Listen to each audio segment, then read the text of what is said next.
right, it looks like I'm live. My name is Elliot from Freelance Duck Hunting, and I am live on both YouTube and Instagram. So I don't know if you are watching this on which format you're watching this on, but I didn't really have any big plans to go live today, and I was sitting here and I'm like, you know what, I would like to go live. So I'm going live. So I'm sitting here. I'm going to answer any questions that you might have and just kind of talk about the season, talk about answer any questions or anything that you've got. So I see some people that are dropping in on Instagram.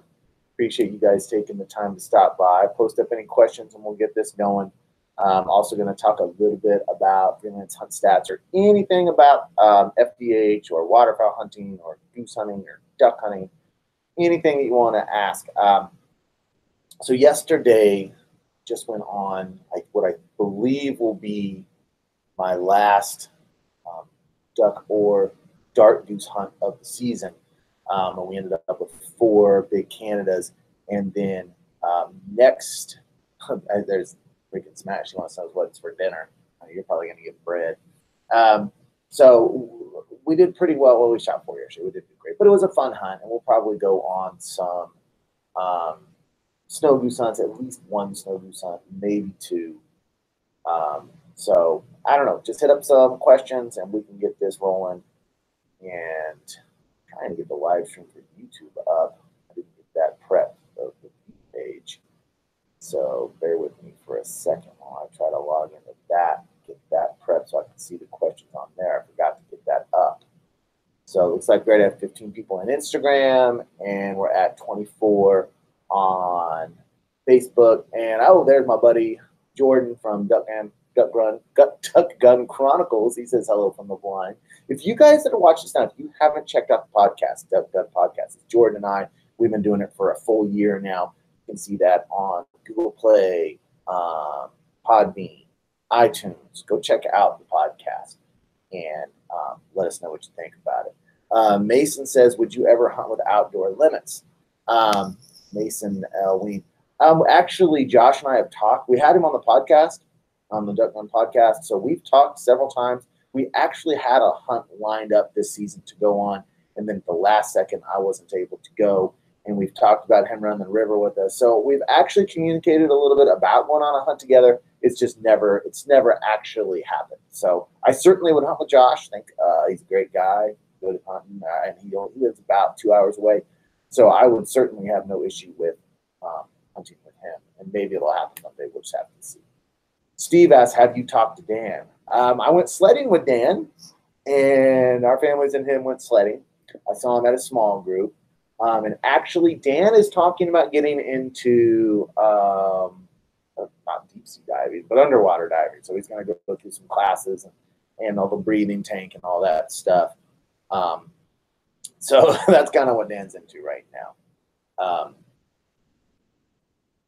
Shout out to Fowl Chasers. Thank you on YouTube. And again, this is on cross stream. I've never actually done a full stream like this where I'm on YouTube and on Instagram.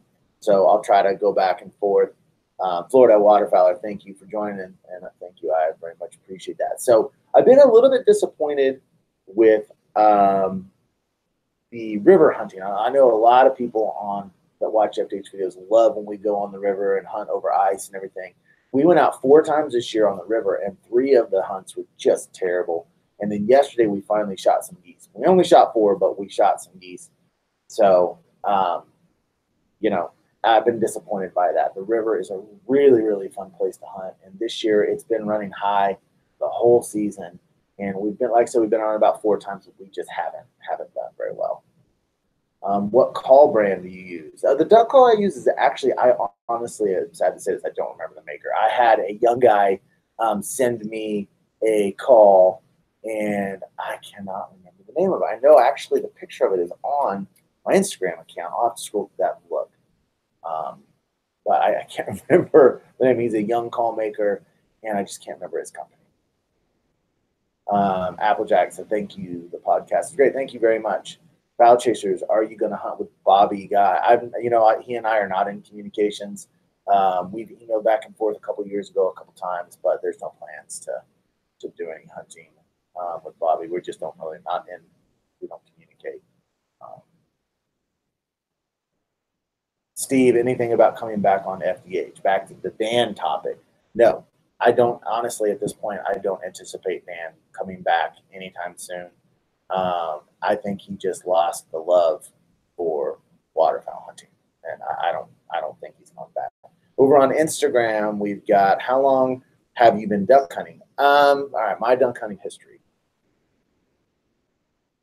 For one of my first duck hunt when I was 13 years old, we went on a teal hunt, Cheyenne Bottoms. Didn't even have decoys. We just went out there, stayed overnight in my dad's pop-up camper. It was teal season. Sat in a ditch. I fired one shot. I'm sure it was a sky bust if I remember it properly. But there was something about seeing those teal and the waterfowl and the ducks. I was in love with it. Well, at that time, we were mainly pheasant and quail and prairie chicken and turkey hunters. So I didn't really get into hunting until I was about 18, where Fumbles got a pointing lab. And so I've been hunting since I was 18, so I'm 45 now. So almost 30 years I've been duck hunting. We really, once we started duck hunting, we stopped everything else, just fell in love with it. Let's see, any more questions here? Trevor Young says, squirrel hunting video. We've got one squirrel hunting video. It was in the Dan Do It series. So if you go to the playlist and you look on playlists on the channel and go under Do It, there's a squirrel hunt in there. Not a very successful one, but a squirrel. We also have, we did a frog gigging video, but I tasted squirrel for the first time, and it is absolutely delicious.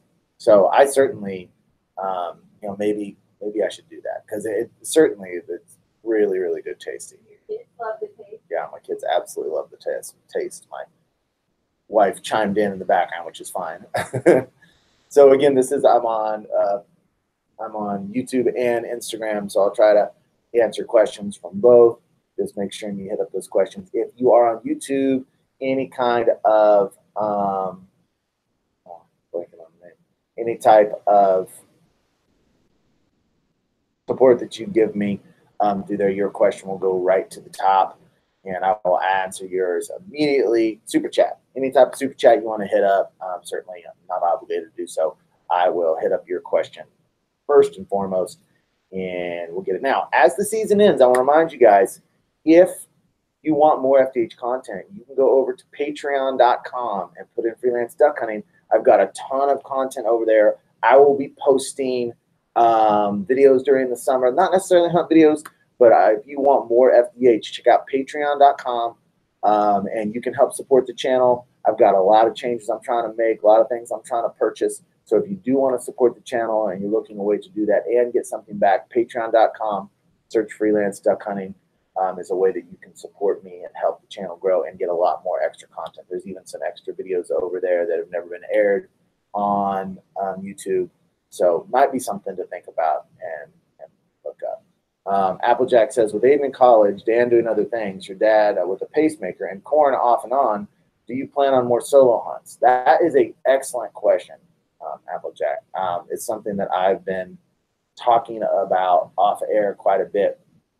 And really what I need is the boys to step up and have a little more passion for the sport, because you're absolutely right. Dan's not hunting anymore. Aiden's off to college. And not only is Aiden off to college, he is in an area that is rich with waterfowl hunting, and it's about 3 hours away. So I don't anticipate him coming back that much during the weekends next year. The doctor has flat out told my dad he's not supposed to hunt anymore. He's still going to hunt a little bit early season. So, and like I said, corn is on and off.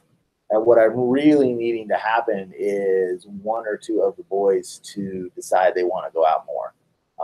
If they don't get more of the passion to go out a lot more, then I will probably be doing more solo hunts. Now, I've got the Texas boys who, the video I just finished, which is over on Facebook, Freelance Duck Hunting Facebook, I just put that video out there, and it's coming out on YouTube tomorrow. So I've hunted with them twice in a row. I can certainly hunt with them a little bit more. But, yeah, the group for the first 3 seasons was so solid. It was like Aiden, Corn, Dan, my dad all the time, and like especially like season 2 and 3. And then corn sometimes. So, I mean, we just had a full rich group, and things are really, you're going to see a big change over the next few years, I think. Because I was saying about Aiden going to college, he's learning to do windmill repair. And once he graduates in a couple of years, that's going to take him all over the country. And so, I mean, you're going to see Aiden less and less, unfortunately. So, he has his own channel. My wife says he has an own channel. Yeah, Aiden did start his own channel. He's almost at 1,000 subscribers in just a few weeks. He's got 3 videos over there. It's Cherry Creek Outdoors if you want to check out Aiden's channel. But our foul chasers tell those boys to get off Fortnite apps. That is, especially with One Shot Wheezy. He is a Fortnite tryhard creature. So anyway, things are going to look a lot different. I know little Penelope, she's in 5th grade now. She is asking to do a lot of, or she's asking to go hunting. So we will just have to see what goes on and what happens with FDH and who's going to be hunting with me over the next few years. Aaron Euler says, how many ducks did you kill this year? All right, well, that's a good question. And I'm actually, instead of telling you, I'm going to show you my stats for this year. Now, you are probably, if you watch my channel at all, you are probably familiar with Freelance Hunt Stats. Now, if you're on Instagram, I don't think you're not seeing this. You're going to have to jump over to YouTube if you want to see this. So here's the Freelance Hunt Stats site that I had developed, and I'm still actually continuing to have things done. I hope, let me double check, make sure that's on the screen. Good, it's on the screen. So I'm continuing to have updates constant. In fact, I've got the developer working right now on making some new upgrades. And so anyway, if you haven't, you can get a free account at Freelance Hunt Stats, and there's a free portion to it. There's a paid portion to it. You can always check that out. So let me real quickly show you my season stats. Now, this here is my lifetime stats, but let me filter it just by this particular season. So if I go to date, September 1st of 2018 through, I'll just put February, and then if I hit, oh, I need to keep it by waterfowl. I hit filter. So this is, these right here are my season stats. My overall shooting percentage was 58. Now, I've got a misconception. A lot of people have a misconception about Freelance Hunt Stats. I've had people say to me, well, I don't really want to keep, I haven't created an account because I don't really keep my shooting percentage. You do not have to keep your shooting percentage. That is an optional item. And I'd say the grand majority of the people at Freelance Hunt Stats do not keep their shooting percentage. You don't have to keep it. You don't worry about it. But so don't let that deter you from creating a free account. I harvested 3.9 ducks per hunt, and this is that I'm really, really pumped about this stat. I only lost 2 birds out of the entire season, so lost birds per hunt was 0.071. I averaged 6.8 shots fired per hunt. I went on 28 total hunts. I harvested 110 waterfowl, lost 2, 11 doubles, 1 triple, and total shots fired were 193. So that is just my stats for this season. Now, the cool thing about this, check this out. And again, if you're on Instagram, I'll just tell it to you. You can't see it. I'm streaming the page on YouTube. Here are all of the members on Freelance Hunt stats for this season. So I can't remember exactly. There's about 1,200 accounts right now over there. So some people use it more than others, but here is everyone that logs, free or paid membership, every single person that logs on this website. Here's their stats. So their shooting percentage is 39%, harvesting 3.3, lost per hunt 0.276, which, you know, that's per hunt. That's almost 30 hunts out of 100 people are losing birds, which I think is quite a bit. Shots fired per hunt, 7. Total hunts, 1,648. Total harvested, 5,576. Total lost, 455. Total doubles, total shots fired, 9,413. Now let's jump down here to, this is pretty interesting, total waterfowl harvested by the Freelance Hunt Stats community. 987 mallard drakes, and look, 419 mallard hens, which I find that to be, so it's more than 2 for 1 drake per hen, but honestly, that's a lot more than what I thought you'd get as far as a hen to drake distribution. 4 swans, which is interesting, 1 woodcock, green-winged teal 605. So there you have it. I'll jump off there to answer that question. far as how many birds I've shot, this is the first year that I've shot over 100 ducks. I shot 101 ducks. So, yeah, I was very, very pleased with how this season went. I'm looking over on Instagram. I know it scrolls pretty quickly. Let me see if I missed any questions. I haven't gone over there. Owen says, how many did your group shoot all together? A good question, Owen. I don't keep group stats yet. Next season, I'm going to be keeping group stats. I know Golden Boy shot about as many as I did. So between Golden Boy and myself, we shot about 220 ducks and about 30 geese. Fumbles didn't shoot near as many because he doesn't pull the trigger. But that's kind of aiding myself. But over at Freelance Sunsets, I'm going to create a group function where you can link accounts and keep group totals as well. But I haven't really kept those as much as I would like. Any other questions over here? What type of decoys do you guys run? This year I went all White Rock decoys. Actually, if we have a little partnership with them on the channel and on the podcast.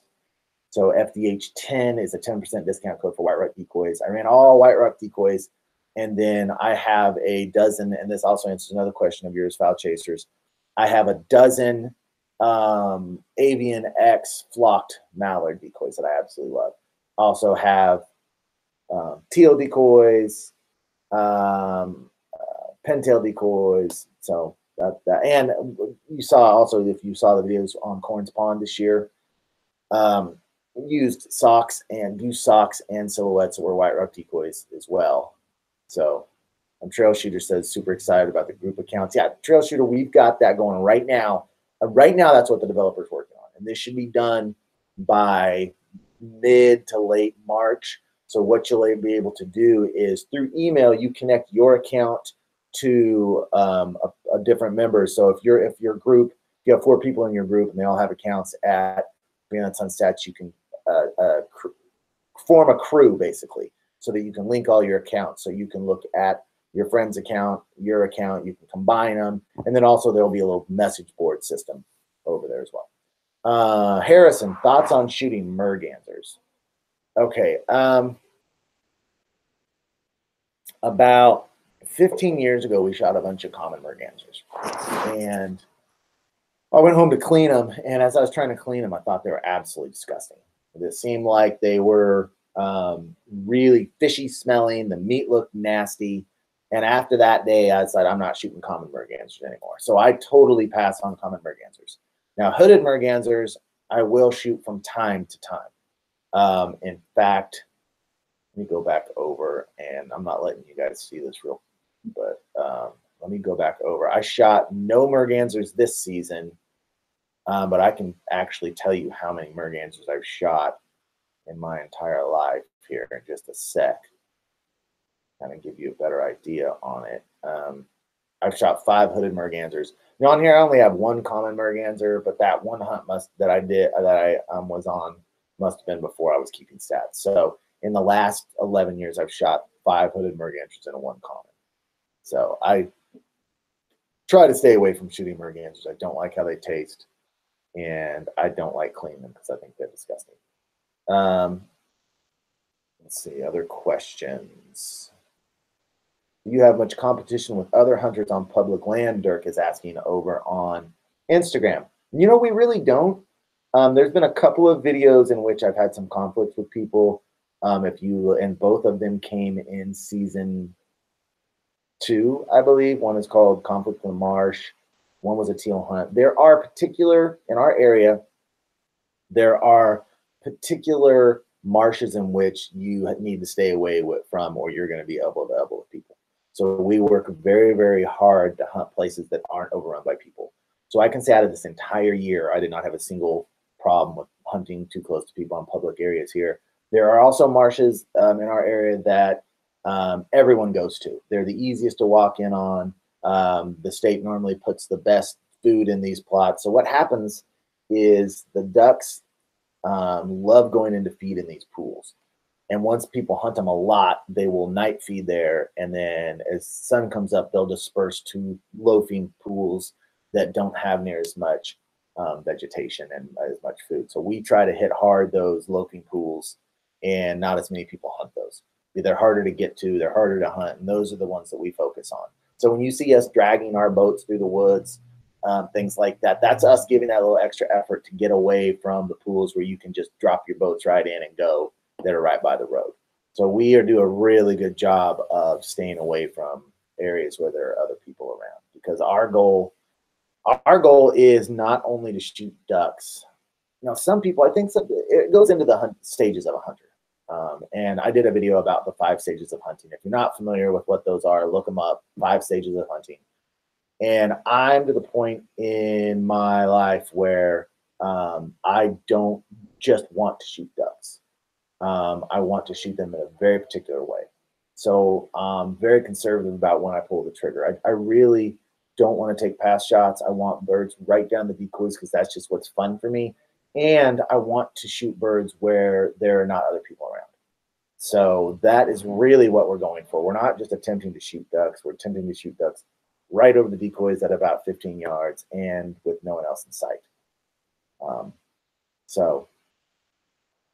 And I really get a lot of enjoyment out of hunting that way. Somewhere in Wisconsin, anybody, I thought you had some flooded corn to hunt on public this year. Was that not productive or overcrowded? Yeah, we did. We had 2 different pools of flooded corn in one particular area, and I had planned very much to hunt those. But the way things worked out, I found an area, a cove area, that I hunted about 5 times that I knew not hardly anyone was going to be at, and it was loaded with smartweed. And then if you looked at the hunts over Christmas where we were shooting so many mallard limits, we were so productive at the areas that we first went to that I just never ended up moving over to that flooded corn. And I regret it a little bit. I don't think that they would have been overcrowded necessarily. Fumbles was scouting one of them. He never saw a good thing, but a really good setup for a hunt. But the other one most certainly could have been hunted, and I'm sure it was productive at times. But we just had so much success at these other places that we are more comfortable with. We just never ended up hunting the flooded corn. So good question. Good question. Trevor says, please more duck cooking videos. Yeah, I've been thinking about that. My wife makes some really, really delicious Southwest egg rolls with duck, and I would like to do a video on that. But we'll see. We'll see what the off season has to offer this year, what we come up with. Gregory Jones, whatever happened to last year's lease? I did do a video on that, but it's kind of obscure and tucked in there. The lease was just terrible. It was absolutely awful, and we didn't even hunt it one time. We scouted it, and no birds were ever. We never found birds in there, and we were having such a great season on public land. We just never hunted it, so it was completely wasted money. About $5,000 of wasted money. We didn't even hunt it once, so we didn't renew, and we just moved on. It was a great learning lesson because we learned how to plant millet and how to produce crop, and that was really fun, actually enjoyable, the time I spent out there off season. And I've got a whole series of lease videos you could check out on the playlist that goes into that in more detail. Over on Instagram, do you turkey hunt? I do have some turkey hunting videos on FDH YouTube channel. Go check those out, playlist under turkey hunts. I am not an avid turkey hunter. I don't excel at turkey hunting, and I'm kind of take it or leave it. Now, there was a time in high school in which we were hunting turkey with bow that I just loved it. But anymore, once we get through snow goose season and everything, and I'll typically go out a couple times for turkey, but I'm just not avid about it, and I just don't put that much effort into doing it. Let's see. Jordan always defending the trout. So Jordan, Duck Gun Chronicles, if you are in the blind and you have, I don't know how this will work with cross-platform, but if you want to hit me up on Instagram to join the chat on Instagram, maybe we can try that and see how that works out. I don't know. I'd love to see how you're doing. Steve Jones said, I just finished my first season of hunting, and it was a bad season. I shot clays and a bunch before the season and got pretty good. Advice for overcoming the differences from shooting clays and waterfowl. Shot selection, Steve. Evaluate what kind of shots you're taking. If you're shooting really poorly, the chance is that either number one, your timing's off. Timing in waterfowling, when you take your shot, is really, really important. And I first noticed this when I was bringing my boys into waterfowl hunting. And the main reason when my boys, now they're much better at this now, but the first few years when they were going, they were always pulling the trigger at later than what was needed. So you have a certain time, if you pop up and shoot at a certain time, you want to pull the trigger when the duck is at its optimal position and distance from you. And new waterfowlers have problems figuring that out. Whereas with clay pigeons, it's not really an issue because you know where it's going to be. And I will say with clays, you typically shoot them going away from you. And with waterfowling, that's not really the setup. They're typically coming towards you or side by side. Hardly ever are they going away. So I would say with your clays, I wouldn't shoot trap. I would shoot sporting clays or skeet. Both sporting clays. Well, I would probably shoot skeet more, even over sporting clays, because sporting clays are going to try to simulate a lot of different type of hunting. But skeet, I think, does the best job of simulating the actual shots that you get in waterfowling. So shoot skeet, work on your timing, and make sure that your shot selection is conservative. You may be shooting too far. You may, so either of those things, I think, would be helpful to you in that. Over on Instagram, this was my first season duck hunting. I really enjoyed it. I'm looking to plant some millet on some of the ponds. I have permission on. How exactly would I do that? Telling you how to plant the millet is not something that I can just tell you here, because I would have to go through our past history in the notes. I know there's time frames.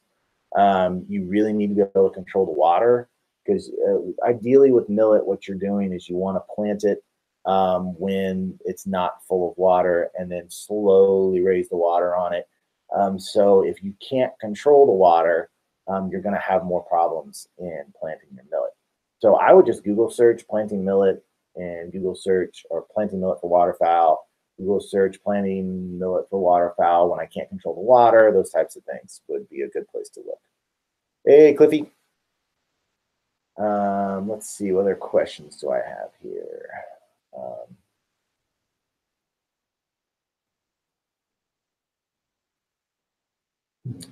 All right, so question, not seeing any questions right now. I did see one earlier to just tell me how I thought the season went, and I said again, this is my best season of waterfowling for sure. And first time I've shot over 100 ducks, which is really funny. If you're a longtime FDH member or fan, subscriber, whatever, and you watch season 1, season 2, 3, and 4, it's a really interesting contrast, because season 1 we had not a good season at all. I shot about 60 ducks and didn't have a good year. That was Dan's first year of hunting. And then season 2, I thought, man, this couldn't get any worse. We had a pretty good teal season in season 2. And then, I mean, it went into the worst waterfowl season of my 27 years waterfowl hunting.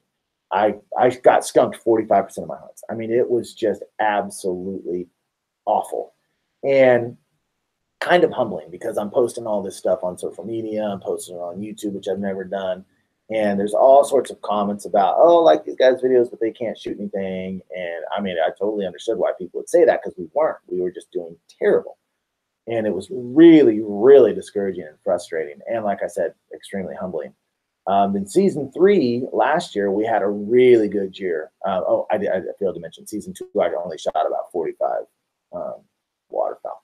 So then season 3, we had a really, really good year, and I ended up at about 90, 92 waterfowl total, and we had an excellent year. Shot a lot of mallards, by far my best mallard season of the year. I shot almost 40 mallards that year, I think 37 or so, and man, that was just fantastic. So I thought, well, we might have a little bit of a rebound year here where it's not quite as good. And then season 4, I had the best year of my life, where I ended up with 110 waterfowl. So it's really an interesting contrast from season 1 and 2 versus season 3 and 4, where 1 and 2 we did poor, but I still like some of the videos, and then 3 and 4 we just did phenomenal. So season 5 next year, we'll see. I expect with 2 really, really good years in a row that maybe we'll have a little bit of a fall off next year, and I won't hit 100 birds, but we'll see. It's always fun. And another thing people have to remember as well is that I'm holding the camera a lot.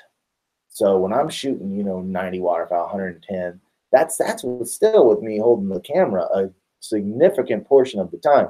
Because if you watch the videos and you see, how many of these kill shots are GoPro versus my handheld, which I've got a Canon handheld, the majority of them are on the handheld. Now Aiden does the camera a lot as well, which is nice. But it's just it just makes me feel really good to be able to be so successful at the same time holding the camera so much and rotating it around. Somewhere in Wisconsin, how did the A300 shoot for you this year? I know you had some issues in the past years. I have been having a problem with shells ejecting in 20 degrees and lower temps, slow action, can't seem to figure it out. And do you have an A300? I didn't realize that you had an A300. Is that what you're talking about? Chase, did you have an A300 also? Let me know on that. So yeah, I got actually my first season with the Beretta Outlander A300 was season 1 of the FDH. So I've had it 4 years now.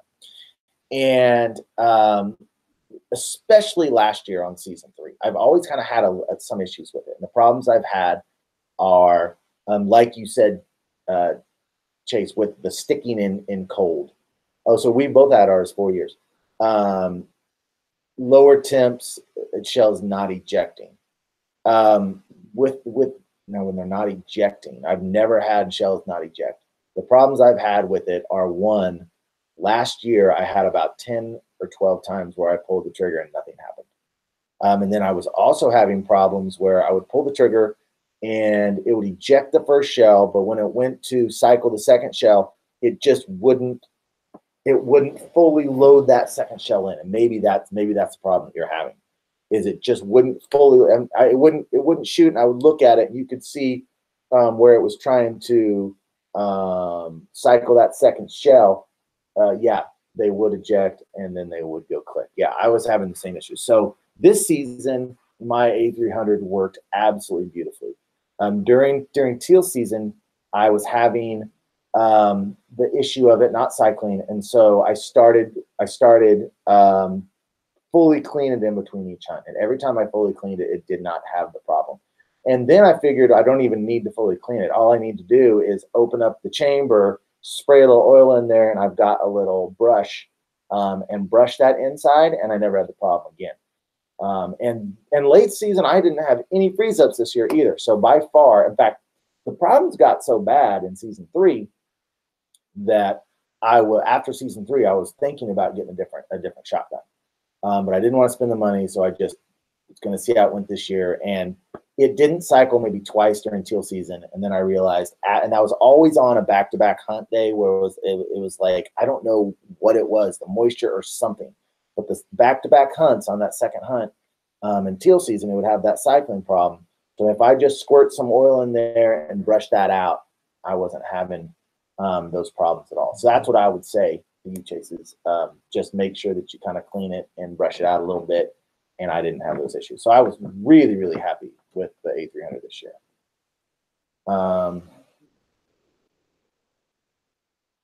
Trevor says, what is more pleasing for you? Getting someone shooting a mallard decoying on camera or shooting one yourself, but not on camera? Very good. I was actually just talking to Golden Boy about this yesterday because on our hunt yesterday, we were out there about 4.5 hours and we had one flock of about 60 candidates come in. And I was filming, and I enjoyed that pass so thoroughly that I really didn't even care that I wasn't shooting. Now, I could not go a whole season with only filming and not shooting, but having that camera in my hand and getting a really nice shot of it is really, really fun. Now, I was also talking to Aiden about this. It's like it also depends on how the season's going. If I go 4 or 5 hunts and I haven't shot anything, then I don't have any stomach for just filming. Then I just put up the GoPro until, because a lot of times what Aiden and I are doing is he and I is, and we did this a lot more season 3, is we would use the GoPro until we got about half our limit. And once we realized it was going to be a great hunt, then we would trade back and forth the handheld camera. But it is really, really enjoyable having that camera and filming and getting a good pass on. It is more enjoyable to actually shoot them. but it's not that much of a difference. I have a lot. In fact, I got a comment on Instagram, those of you watching on Instagram, that said, why don't you get a head mount GoPro so you can all shoot? And a couple of things on that. Number one, there are times in which GoPros on the head can be used successfully and look okay. I personally, and this is no knock on anyone that uses them at all, I personally am not a big fan of video that's just head mount GoPro on waterfowl hunting. There are times in which I watch people's videos that the bird is so small that I have to like squint. In fact, true statement. I was watching a waterfowl video one time, and this was not one of the main guys. This is a smaller channel, and they had a head mount on, and they were shooting ducks that I literally could not see on the screen. I mean, they were beyond tiny little specks.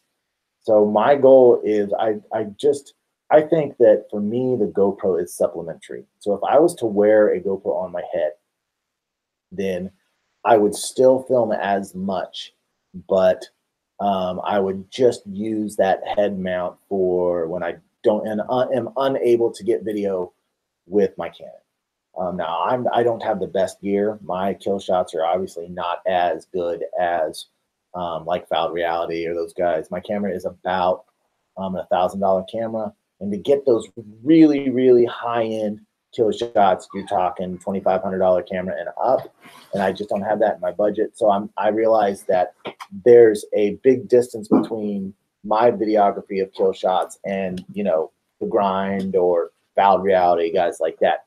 But I want to use my GoPro from a stationary position so that it can just kind of get shots that I don't get. It can be kind of supplemental to what I'm getting, but I just have never ever wanted to do a head mount and that just be my source of kill shots. So, and I don't know how to say this. I feel like guys videoing themselves with GoPros on their head is so common that I don't want to video myself and be vlogging when I've got it on my head. There's something a little bit cliche about it, I guess. But anyway, there are really, really good videos out there with, in fact, Jordan Duck Gun Chronicles, he does an excellent job in the usage with his, but he also has other GoPros set them in different areas.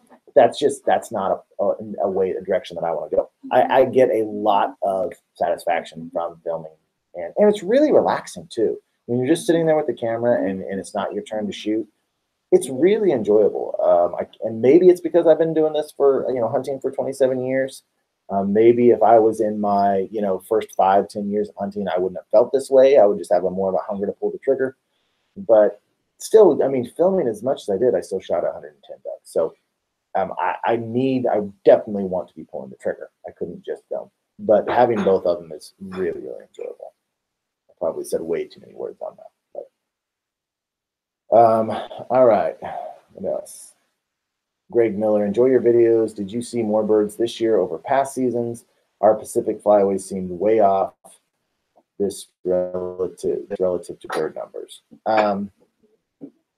No, we didn't see more this year. We were very, very fortunate as to where we were hunting. A lot of people in Kansas had really, really poor seasons.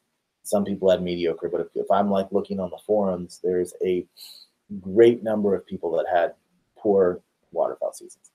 And so, I've been missing a bunch on Instagram. Sorry, guys. I'll try to get on some of those. And the places we were hunting were really good because we had a late flood. And there's some of these smart weed that isn't even normally in these areas that got flooded right at the right time.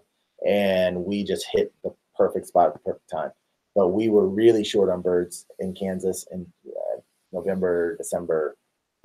So we got fortunate to do better than most people because of just circumstance. And we had Corns Pond this year, which I shot more birds at Corns Pond.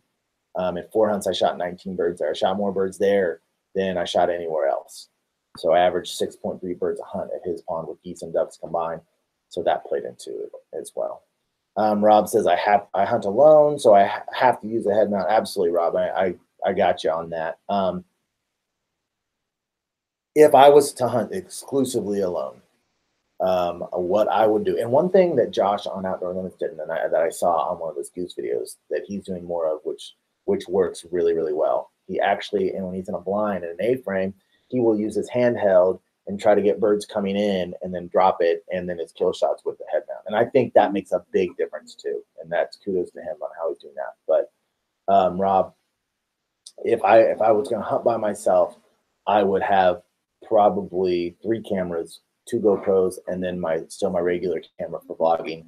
I think GoPros that are on a mount do a lot better job than GoPros on the head because, and this is less so true with the new GoPros, but GoPros typically in the past don't handle motion really well, and you get a lot of just herky-jerky stuff.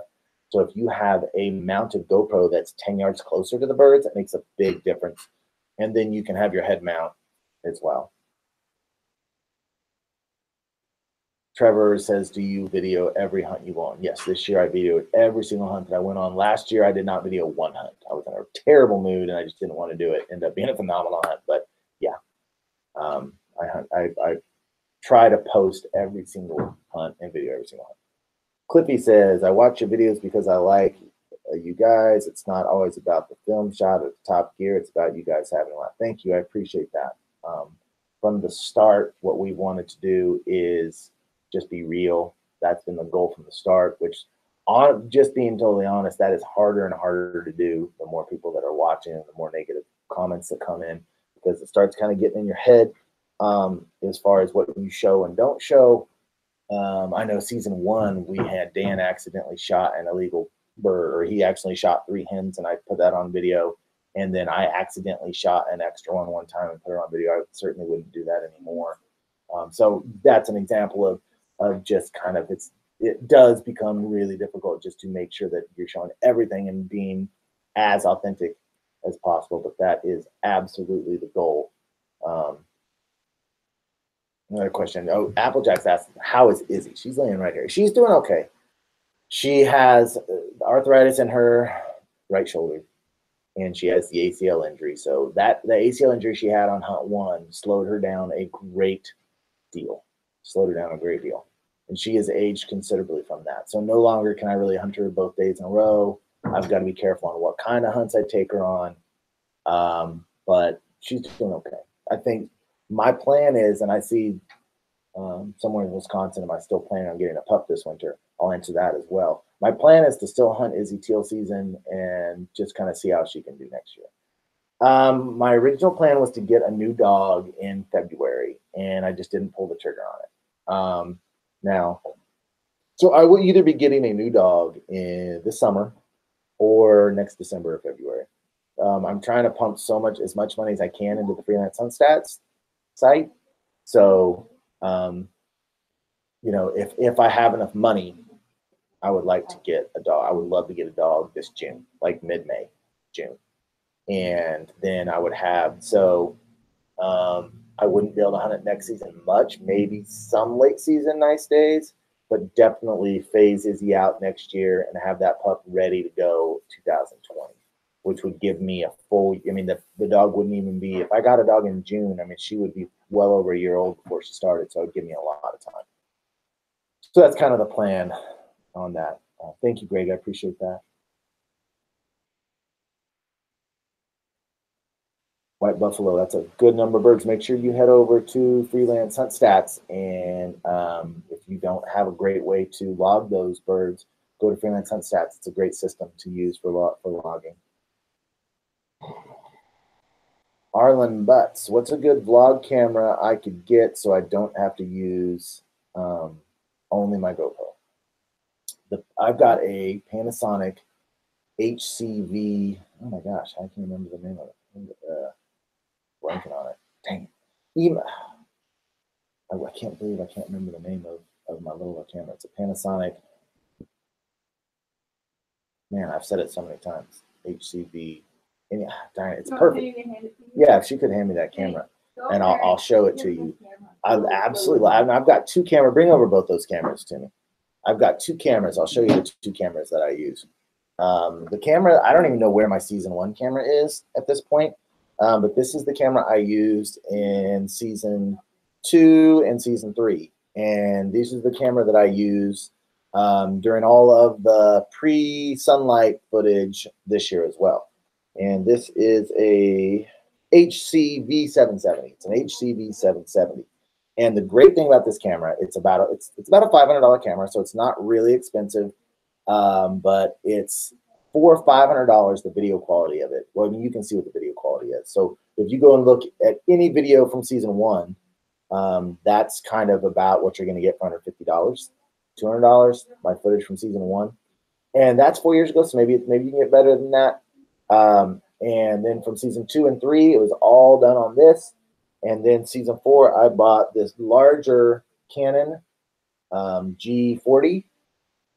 And the thing about this so great about this camera, though, and why I would advise this, is I put a little loop on it, a little rope or a strap, and I keep it under my vest. And I don't know if you can see that on Instagram. It stays under my vest right here. And it's small enough that I can never, it always stays there. And so this is one of the great advantages to vlogging, is that I can have this thing out and filming within 5 seconds.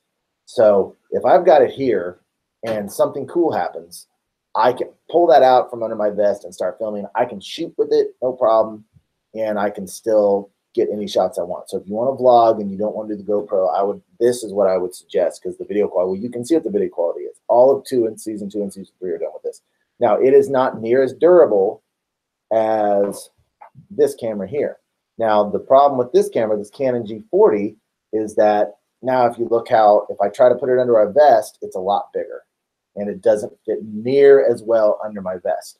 So that does create, now I still can shoot with this if I want to on my vest. Now, if you're hunting blinds and on the ground, I mean, you can just lay these down, but this is a good camera too. This is a little better video quality than the Panasonic, a little more solidly constructed, and it's got an eyepiece, which is nice as well, that the Panasonic doesn't have. So if you're looking to vlog and not just use your GoPro, this is absolutely the camera that I would use. I put a lot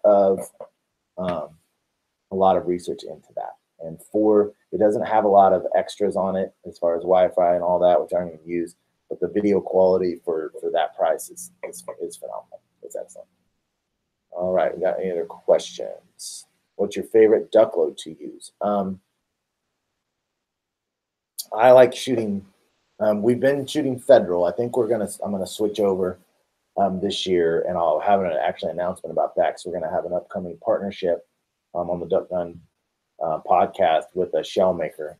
So we'll have an announcement about that. And so all the type of show, we're gonna go to Bismuth this next year, I believe. But this last year, I shot 6s for teal, which I'd never shot. I've always shot 4s for teal. We went to 6s, and I loved the patterning of the 6s. Went really, really well. Shot 71% on teal, and then I ended up shooting 3s most of the year on mallards. And then anytime I thought there was going to be geese there, I brought 2s. And we don't have any problem with killing geese with 2s, but we're shooting them within 30, 35 yards in it. So.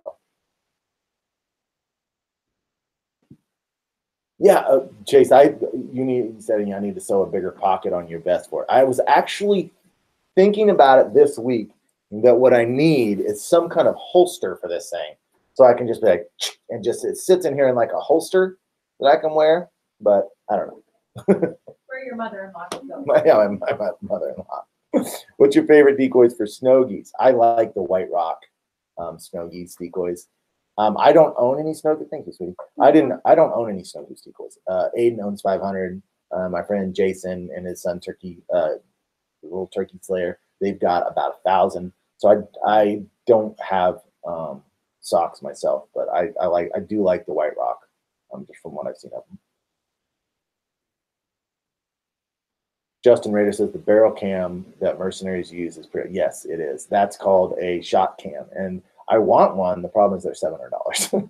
So I absolutely want a shot cam. I think that it would do wonders. And if you guys don't know what that is, if you've ever seen it, and Jordan Duck Gun Chronicles uses it as well. If you've seen the close-up slow-mo video with the little red dot in the middle, that is a barrel cam from Shot Cam. And I would love to have one of those. That would be a great addition to what I'm doing. It just it becomes so expensive, honestly. I mean, this camera is $500. This camera is $1,000. The GoPro I bought I got that for about $200. I need to get another one about $300. All this gear starts adding up, and then I'm pouring money into the website, trying to develop that.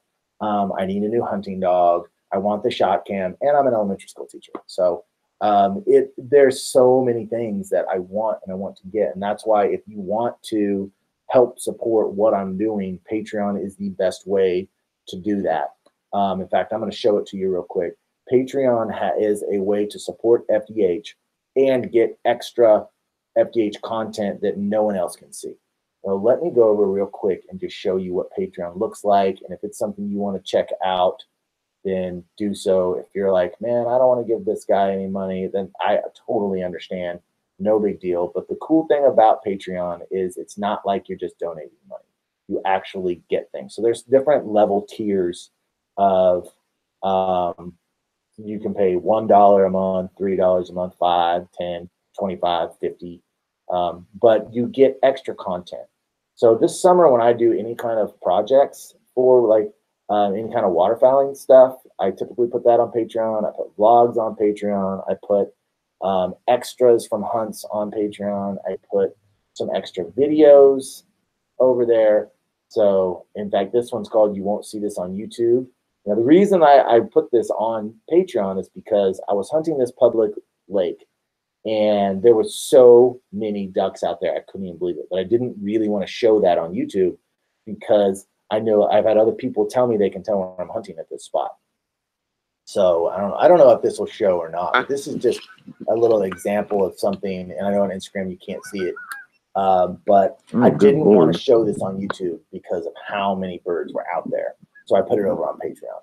That's just kind of an example of what I use Patreon for. So if that's something you want to go over and check out, do so. Like I said, I can't remember. I think this one, to see this video, I think it's $3 or $5 a month. No, this is an extra. So this would have been a $1 a month. If you put in a $1 a month, you would have seen this video. And anyways, there's all sorts of extra FDH content. So, and the reason that one of the main reasons that I started Patreon is because this stuff does get expensive. And I know that, I make a little bit of money on YouTube, but seriously, and I have people ask me that, how much money do you make on YouTube? Not that much. And for, if I do like 200,000 views in a month, which is quite a bit, you might be talking like $900. So you have to get so many views in order to make any kind of money at all. So Patreon is just a great way for people to kind of help support what I'm doing. All right, I think I'm gonna jump off here in just a second. So if you have a few last questions, are you a daddy? Tyler says, yes, we've got 4 kids in the house.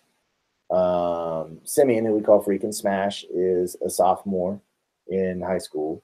Nevin, who I call Blue, is a freshman in high school. One child, Wheezy's an 8th grader, and little Penelope is a 5th grader, which she is going to be showing up in hunt videos at some point soon. Justin says, have you heard anything about YouTube's new rule on firearms and monetizing, or just rumor? I haven't heard anything, and I don't expect to hear anything. I would assume that's just a rumor.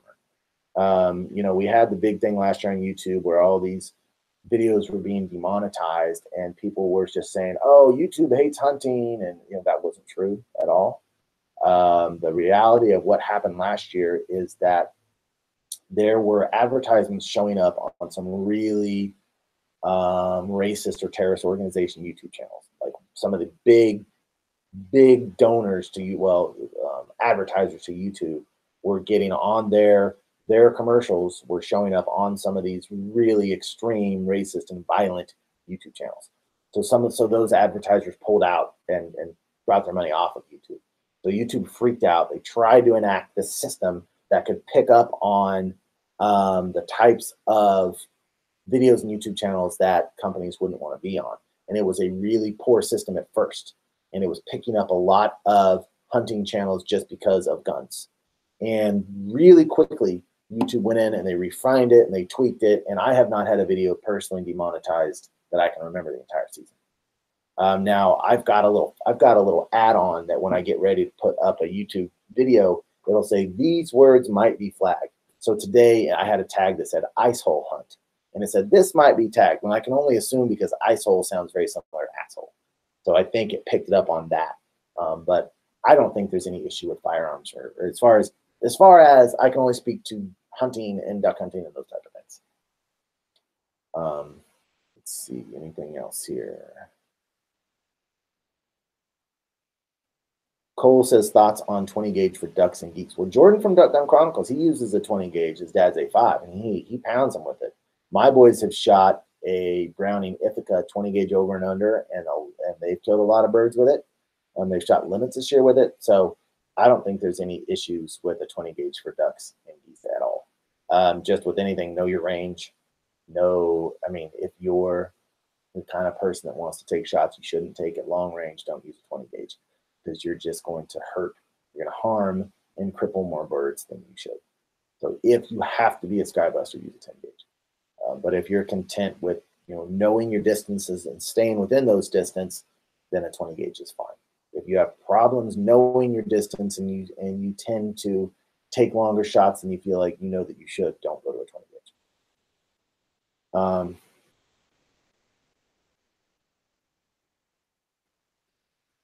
All right, so I think that's it. Thank you both for those of you guys on Instagram and those of you guys on YouTube. Thank you for joining me. I enjoyed it. Made my day a lot more enjoyable. Don't forget, go set up an account on Freelance Hunt Stats, or if you would like to help me doing what I'm doing, head over to Patreon, patreon.com, search Freelance Duck Hunting, and help support me over there. So thank you so much, and hope your hunting is going well if you're doing snow goose hunting. And I know it's going to be long until next year, but hopefully we can kick out a few more videos that will kind of help with some of that off-season pressure. Thank you guys so much.